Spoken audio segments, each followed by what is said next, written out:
ان کو سونے کے پانی سے بھی لکھا جائے تو بھی ان کا حق ادا نہ ہوگا، اور وہ یہ ہے کہ دنیا میں خواہ کتنے ہی کارخانے لگا لو، کتنے ہی خدام رکھ لو، کتنی بھی آرام اور راحت کا انتظام کر لو، سب ہیج ہے۔ اگر دنیا میں کوئی چیز حاصل کرنے کی ہے تو وہ صرف اللہ سے صحیح تعلق پیدا کرنا ہے، اور صحیح تعلق کا مطلب یہ ہے اللہ کو راضی رکھنا ہے۔ یعنی دنیا میں کوئی چیز حاصل کرنے کی ہے تو وہ اللہ سے تعلق ہے، اللہ کو راضی کرنے والی زندگی۔ فرمایا دنیا میں خواہ کتنے ہی کارخانے لگا لو، کتنے ہی خدام رکھ لو، کتنے ہی راحت و آرام کا انتظام کر لو، سب ہیج ہے۔ اگر دنیا میں کوئی چیز حاصل کرنے کی ہے تو وہ صرف اللہ سے صحیح تعلق پیدا کرنا ہے، اور صحیح تعلق کا مطلب یہ ہے کہ اللہ کو راضی رکھنا۔ یہ اس دنیا کی کمائی ہے۔ جس شخص نصیب نے اس دنیا میں یہ کما لیا تو وہ مالدار ہو گیا۔ جس شخص نے دنیا میں یہ کما لیا وہ مالدار ہو گیا۔ یہ دنیا کی کمائی ہے۔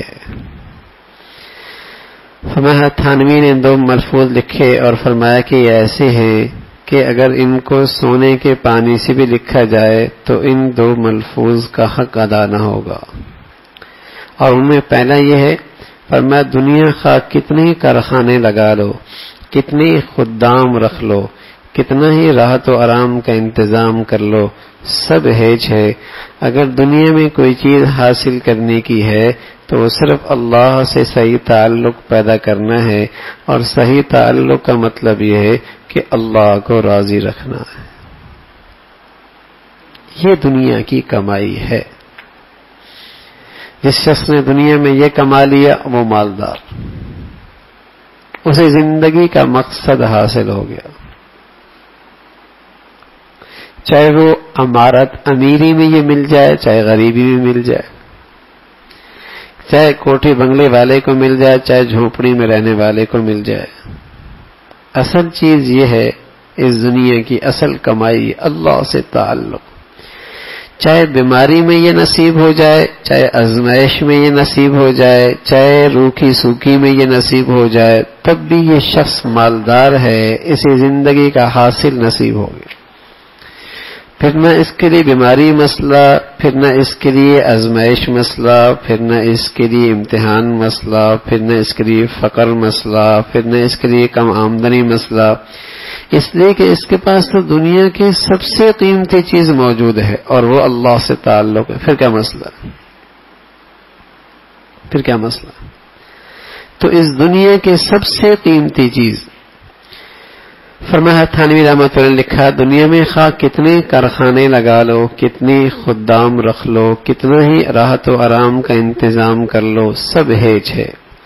اگر دنیا میں کوئی چیز حاصل کرنے کی ہے تو وہ صرف اللہ سے صحیح تعلق پیدا کرنا ہے، اور صحیح تعلق کا مطلب یہ ہے کہ اپنے اللہ کو راضی رکھنا۔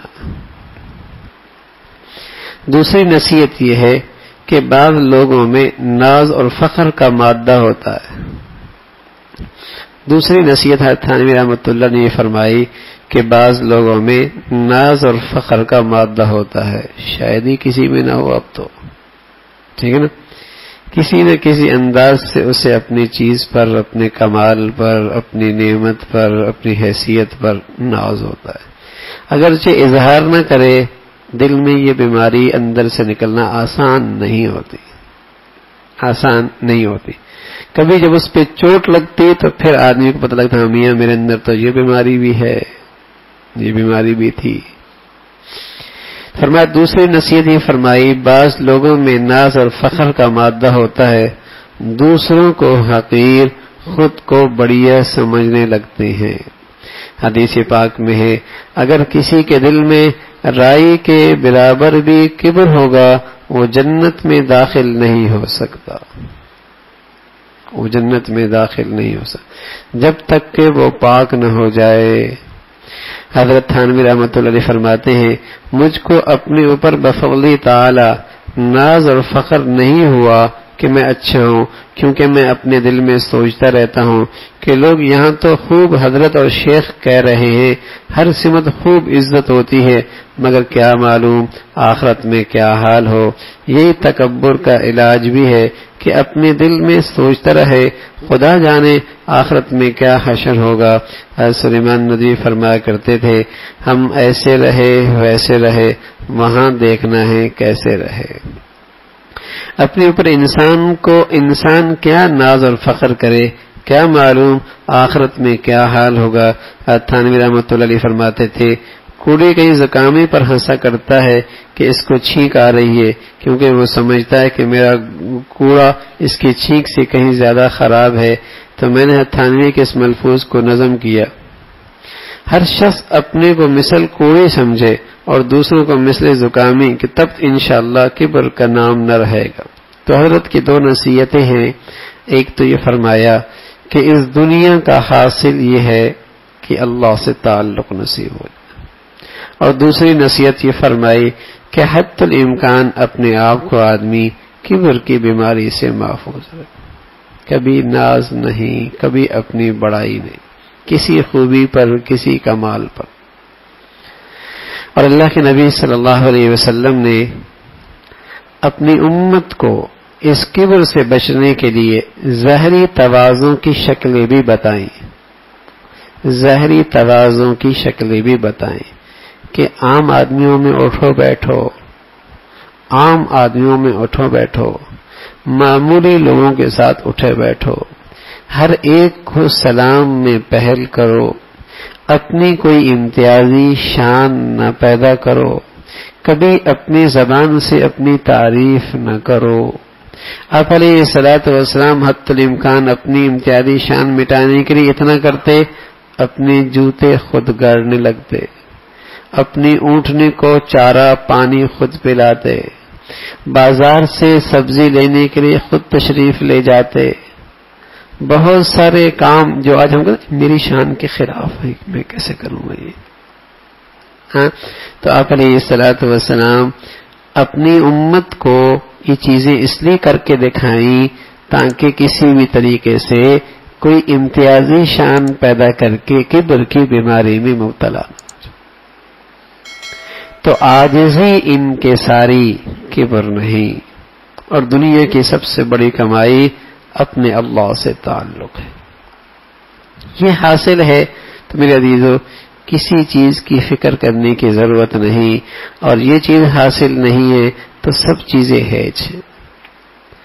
اللہ راضی ہے، میں اللہ سے راضی ہوں، اگر یہ چیز اس دنیا میں حاصل ہے، کسی چیز کے چلے جانے پر فکر کرنے کی ضرورت نہیں، کسی چیز کے جانے پر فکر کرنے کی ضرورت نہیں، کسی چیز پر غم کھانے کی ضرورت نہیں ہے، کسی چیز پر فکر مند رہنے کی ضرورت نہیں ہے۔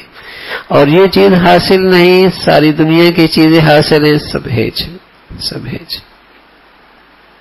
اصل چیز یہ ہے کہ میرا اللہ مجھ سے راضی ہو اور میری زندگی ایسی ہو کہ اللہ کو پسند آئے۔ بس ظاہر بھی دیکھتا ہے بھائی، وہ تو باطن بھی دیکھتا ہے، وہ تو لوگوں کے سامنے زندگی بھی دیکھتا ہے، تنہائی اور خلوتوں کو بھی دیکھتا ہے۔ یہ دیکھ لو کہ میرا اللہ مجھے دیکھ رہا ہے، وہ مجھ سے کہیں ناراض نہ ہو جائے۔ بس یہ زندگی کی کمائی ہے۔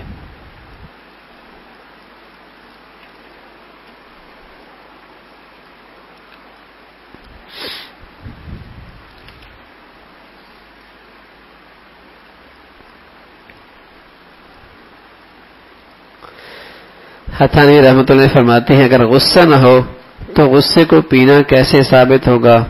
بس غصہ آنا برا نہیں، اس پر عمل کرنا برا ہے۔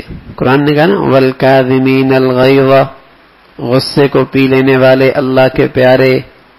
تو مطلب یہ کہ غصہ ہو ہی نہیں تو پیے کیا؟ اس کا مطلب غصہ تو آئے گا، لیکن اس غصے کے تقاضے پہ عمل نہ کرنا یہ مطلوب ہے، یہ مطلوب ہے۔ یہ نہیں کہ غصہ ہی نہ آئے، یہ تو نہیں ہوگا۔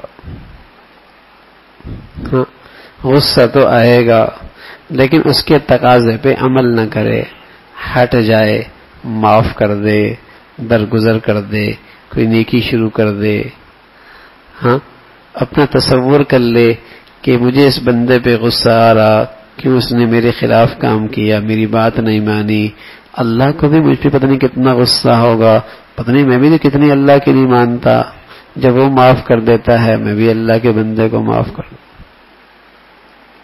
ہاں وہ بھی کتنا معاف کر دیتا ہے۔ بس اب آدمی کہتا ہے اگر معاف کر دوں گا اس کی عادت خراب ہو جائے گی، اگر اللہ کہہ دے میرے بندے کی عادت خراب ہے، اسے پکڑ لو اس کو، پھر کیا حال ہوگا، پھر کیا ہوگا؟ اللہ کی ہاں تربیت مقصود ہے، خیرخواہی مقصود ہے، تربیت مقصود ہے، خیرخواہی مقصود ہے۔ مصنوعی غصہ بنا کر کسی اور موقع پہ آپ تنبیہ ضرور کریں، وہ اور چیز ہے، لیکن نفس کے تقاضے پہ عمل نہ کریں، غصے کے تقاضے پہ اس وقت عمل نہ کریں، نقصان ہو جائے گا۔ فرمایا نفس کے تقاضے کو تقوی کے حمام کو روشن کرنے کے لیے مثل ایندھن دیے گئے، بس تمنا پیدا ہی نہ ہو کہ غلط آرزو ہے۔ حق تعالیٰ کا ارشاد ہے ہمارے خاص بندے کاظمین الغیظ غصے کو پی لیتے ہیں۔ تو تھانوی فرمایا کرتے تھے غصے کو پینا کیسے ثابت ہوگا؟ بس غصہ آنا برا نہیں، اس پر عمل کرنا برا ہے۔ اسی طرح بری خواہش کا پیدا ہونا مضر نہیں، اس پر عمل کرنا مضر ہے۔ بس اوقات آدمی کہتا ہے میں اتنا بزرگ ہو گیا اب بھی برے برے خیالات آتے ہیں، ارے نہیں وہ تو آئیں گے، وہ تو آئیں گے، ٹھیک ہے نا؟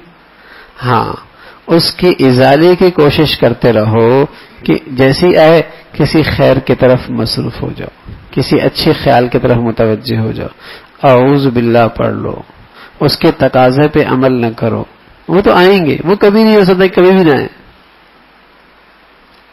وہ تو آتے رہیں گے۔ لکڑی اور ایندھن مضر نہیں، ان کو کھانا مضر ہے، پس نفس کے برے خواہشات پر عمل نہ کر کے ان کو لکڑیوں کے حمام تقویٰ کے اندر ایندھن کی طرح ڈال کر نور تقویٰ دل میں روشن کر لینا چاہیے، تو اس کی برکت سے انشاءاللہ تقوی کی روشنی اور بڑھے گی۔ جب خواہشات آتی ہیں اور آدمی تقوی کے ذریعے پرہیز کے ذریعے اس سے بچتا ہے تو تقوی کا نور بھی اتنا ہی بڑھ جاتا ہے، تقوی کا نور ہی اتنا بڑھ جاتا ہے۔ اگر لکڑی ہو ہی نہیں تو ایندھن کیسے بنے گا؟ تو اسی طرح اگر خواہشات ہو ہی نہیں تقوی کا نور کیسے بڑھے گا؟ نفس کی خواہشات اٹھیں گی، غلط جذبات آئیں گے، روکے گا، تبھی تو تقوی کا ایندھن روشن ہوگا، تبھی تو روشنی بڑھے گی، تبھی تو اس میں اضافہ ہوگا۔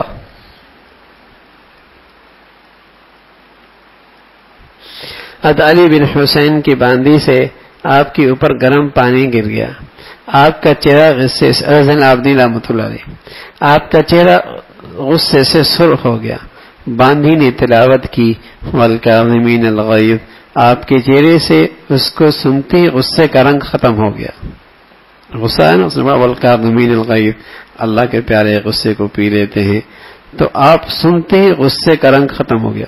پھر اس نے پڑھا والعافین عن الناس، معاف کرنے والے ہیں لوگوں کو، آپ نے فرمایا میں نے معاف کر دیا۔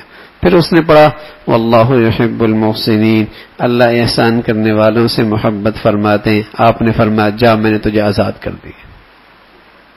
کہاں پٹائی ہونے والی تھی اور کہاں اس نے اپنی آزادی لے لی، ہاں کہاں اس نے آزادی لے لی۔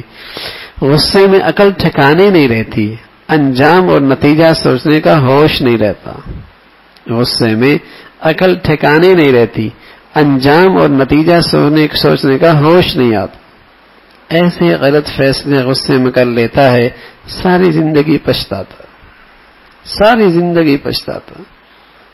غصے میں کہے طلاق دے دے مجھے، طلاق دے دے، طلاق دے دے، دے دی تو پھر رونے لگ جاتی ہے، یہ غصے میں ایسی حرکت کر دیتا ہے، ساری زندگی پچھتاتا۔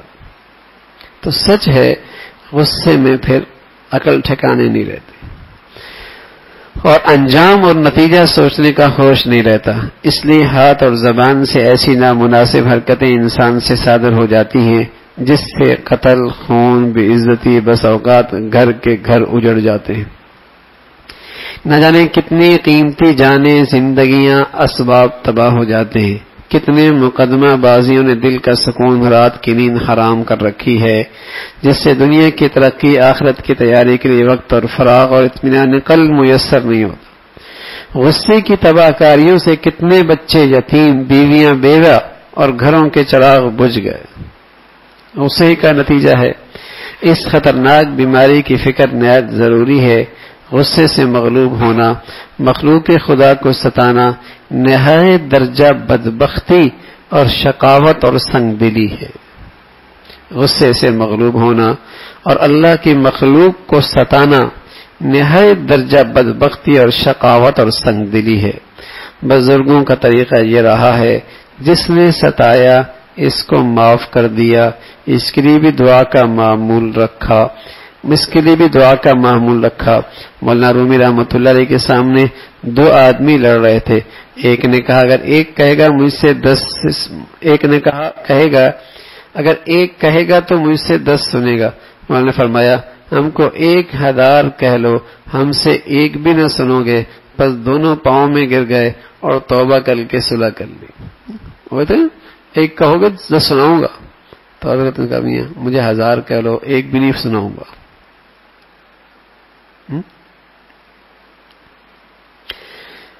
سب سے پہلے یہ کریں کہ جس پر غصہ آیا ہے اس کو اپنے سامنے سے ہٹا دے، اگر وہ نہ ہٹے تو خود ہٹ جائے، پھر سوچے جس قدر یہ شخص میرا قصوروار ہے اس سے زیادہ میں اللہ کا قصوروار ہوں۔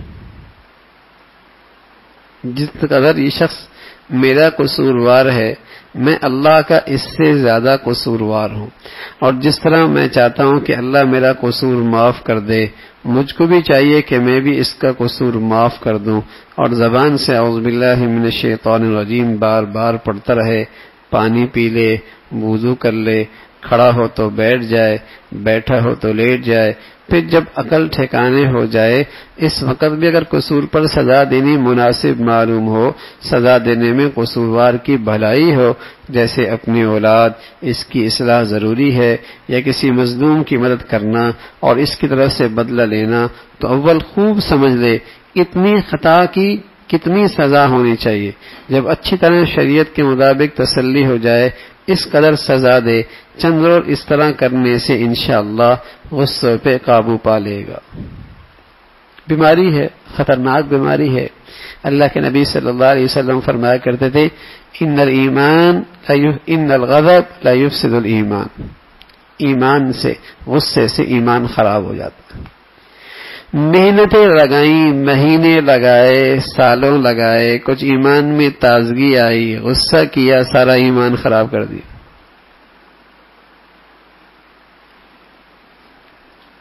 محنتیں کی، مشقتیں اٹھائیں، نفلیں پڑھے، طواف کیے، تہجد پڑھے، تلاوتیں کی، تسبیح پڑھی، صدقے کیے، محنتیں کی، کوئی ایمان میں تازگی آئی، ان الغضب لا يفسد الایمان، غضب ہوا سب ایمان خراب کر دی۔ تو کتنی خطرناک بیماری، دنوں کی نہیں، مہینوں کی نہیں، سالوں کی محنت اس غصے نے برباد کر دی، غصے نے خراب کر دی۔ تو یہ چیزیں بتائی ہیں، اس پہ عمل کرنا چاہیے، اس پہ عمل کرنا چاہیے۔ حضرت شیخ الحدیث رحمۃ اللہ مولانا زکریا رحمۃ اللہ علیہ ایک خادم کو ڈانٹ رہے تھے، اس نے کہا معاف کر دیجیے۔ شیخ نے فرمایا کتنی مرتبہ معاف کروں، تم بار بار غلطیاں کرتے ہو، میں تمہاری کتنی غلطیوں کو بھگتوں۔ حضرت مولانا الیاس رحمۃ اللہ علیہ حیات تھے، پاس بیٹھے تھے، کان میں شیخ سے فرمایا مولانا جتنا اپنا قیامت کے دن بھگتوانا ہو اتنا ہی یہاں بھگت لو۔ کتنی بھگتوں گا تمہاری غلطیاں؟ فرمایا جتنا اللہ کے یہاں بھگتوانا ہو اتنا یہاں اس کی بھگت لو۔ عجیب اصلاح کا عنوان ہے، نہایت مؤثر ہے۔ جس پر غصہ آئے یا یہ بات یاد کر لے کہ اللہ کو مجھے بھی تو اللہ معاف کر دے، انشاءاللہ معاف کرنے کی توفیق ہو جائے گی۔ اللہ ہم سب کی بھائی اصلاح فرما دے، اللہ ہم سب کی اصلاح فرما دے۔ یہی باتیں عادتیں اچھی ہو جائیں تو یہی اللہ سے تعلق کا سب سے بڑا ذریعہ ہے۔ اور میرے عزیزو یہی بیماریاں رہیں تو ساری ظاہری عبادات بھی بس اوقات ضائع ہو جاتی۔ اللہ ہم سب کی ظاہری باطن کے لحاظ سے اصلاح فرما دے. اللہم لک الحمد کلہ ولک الشکر کلہ، اللہم لک الحمد کلہ ولک الشکر کلہ، اللہم اعنا علی ذکرک و شکرک و حسن عبادتک، اللہم اعنا علی ذکرک و شکرک و حسن عبادتک. نستغفر اللہ نستغفر اللہ نستغفر اللہ. سبحان ربک رب العزة عما یصفون وسلام علی المرسلین والحمد للہ.